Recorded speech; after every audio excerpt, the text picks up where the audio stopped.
tahun berganti tahun. Bertukarlah strategi, bertukarlah taktik. Hadirlah seorang pemimpin.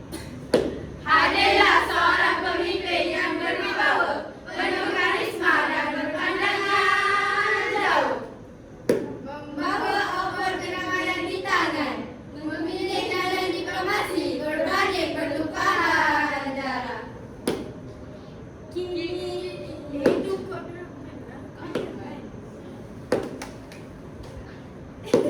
Tunku Abdul Rahman Putra Al-Haj. beliau berlayar jauh ke London, memikul harapan jutaan rakyat yang dahagakan kebebasan. Merdeka! Merdeka! Merdeka! Bergema hebat suara keramat itu di Stadium Merdeka.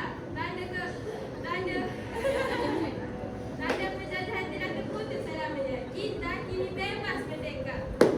Selepas fajar kemerdekaan menyinar, siapakah pula yang menyambut tugas bina negara? Tun Abdul Razak, Bapa Pembangunan. Tun Husin Ul, Bapa Perpaduan. Tun Dr. Mahathir Mohamad, Bapa Kemerdekaan.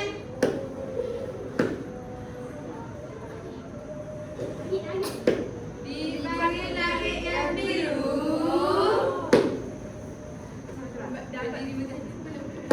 Di langit yang biru, berdiri megahnya menara berbagai sisi. Lihat di jalan raya, muncul lajunya kereta nasional berhon. Vroom! Wah, hebatnya pemimpin kita.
kepada kita untuk menjaga.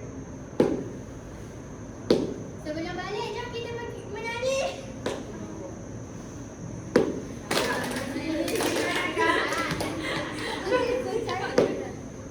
Sebelum balik, jom kita menari.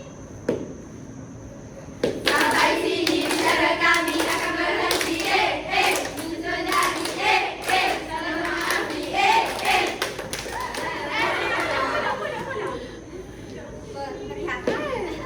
Sebelum balik, jom kita menari. Sampai sini bicara kami akan berhenti. Menyusun dari salam maafi.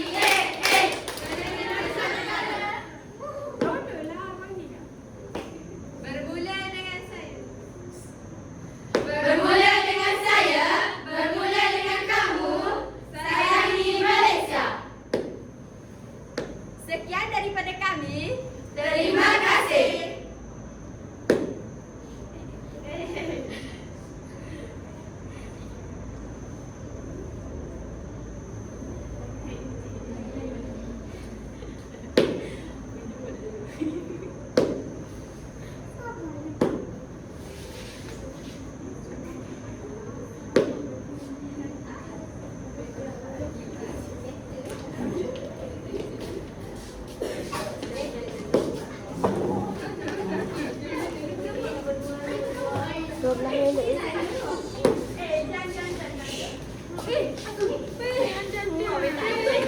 Oh, bagus.